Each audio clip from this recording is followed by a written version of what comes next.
We just got some huge news regarding the next ADCC. If you watched this year's ADCC, you probably came away with a few complaints, as did a lot of people.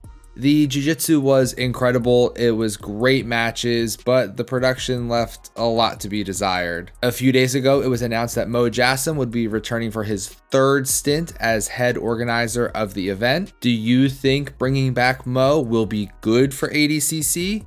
Let me know down in the comments. My first thought was, I wonder if he'll make some changes. And I didn't have to wonder for too long because he actually was on Reddit responding to people about their complaints, and it seems like ADCC 2024 might be very different, especially considering Mo said he's got no problem making sweeping changes. So what changes might we see?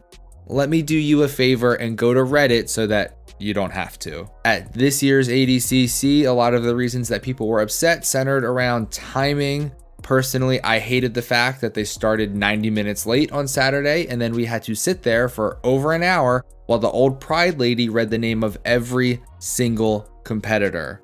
Fortunately, Mo admitted that that was a mistake, and hopefully we won't have to suffer through that again. I get what they were going for. They thought people would get that nostalgia excitement at hearing the Pride lady. That would have made sense if she only introed the super fights or division finals. No one in their right mind wants to listen to her screaming mispronounced names into a mic for an hour. I'm glad that won't happen again. But that sort of speaks to a bigger issue. Either A, you did no rehearsals whatsoever, because if you had done a rehearsal, I doubt anyone would have still thought after an hour that this was a good idea. Or B, you did do rehearsals and no one thought people will hate this. Neither option is great, and even though Mo is saying he'll make changes, the fact that screaming announcing happened means they either don't know what people will like or are unable to actually test things ahead of time. But moving on, people actually at the event claimed about the lack of assigned seating. Seating was apparently done in zones, so you'd buy a ticket for a specific zone, and then it was first come, first serve within that zone. It seemed like the zones weren't really enforced though, so people paid extra to be closer to the action, but then they couldn't get seats because people with wristbands for different, farther away zones were able to just walk down and sit where they wanted. It seems like that complaint was taken to heart though, since Mo says 2024 will have assigned seating. In that same comment, he touched on a few other issues that a lot of people had. One being how long day 2 took on Sunday.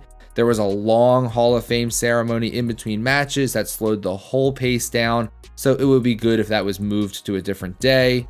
Also, having multiple bronze medal matches happening at once instead of one at a time would be nice.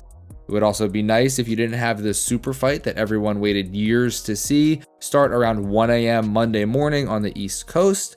Hopefully some of those changes that Mo addressed will prevent that from happening in 2024. If we go back to the very first comment from Mo that I put on the screen, one word jumps out to me that makes me think there might be a very big change coming. Something that people were super pissed about during the event was Seth Daniels, the guy who was running production with Mo, and he also runs Fight to Win.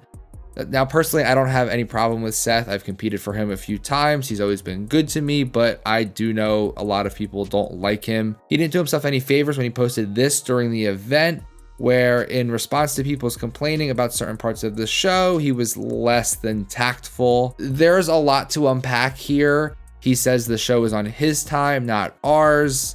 That's not how it works. Like, yes, you make the time, but once you set a time, you have to stick to it. You can't start the Super Bowl 90 minutes late and then come out and say, it's on our time, not yours. He says the event was made for those who came to it and not those at home. According to the Google machine, ADCC 2022 had a live audience of 13,000 fans. I would feel comfortable in estimating that at least 10 times that many people watched at home. I get that you want to make it good for the people that are there, but that is such a small percentage of people actually watching your event. He goes on to say that they spent over $1 million on production, so he's getting every dollar out of it, which, cool. I'm glad you spent a lot of money on the event, and I definitely prefer this production value to the old days of ADCC on puzzle mats in a gym somewhere. But again, I don't care about the pyro or lasers or fighter intros if you can't do the basics right and have matches happen at least close to when you said they were supposed to. Or if you can't keep the camera on the match. Or if there's a match happening but the camera is stuck on a mat that a match just ended. So we're just watching a competitor walk through the crowd rather than seeing what's happening next. Production value is cool. Show me matches instead. He finishes things up saying if you have a complaint, you can eat a dick. So I'm not too sure that if you're Mo Jassim, you want a very public face of your event to be telling customers to eat a dick while the event is still going on. Every major sport has a high level of production value. Every major sport spends a lot of money on their events. Every other sport manages to run things on a schedule, and no other sport tells its customers to eat a dick if they are unhappy with a production company's inability to do those basics. Elsewhere in the thread, Mo says that he's been approached by Flow, Amazon, and the UFC for ADCC 2024.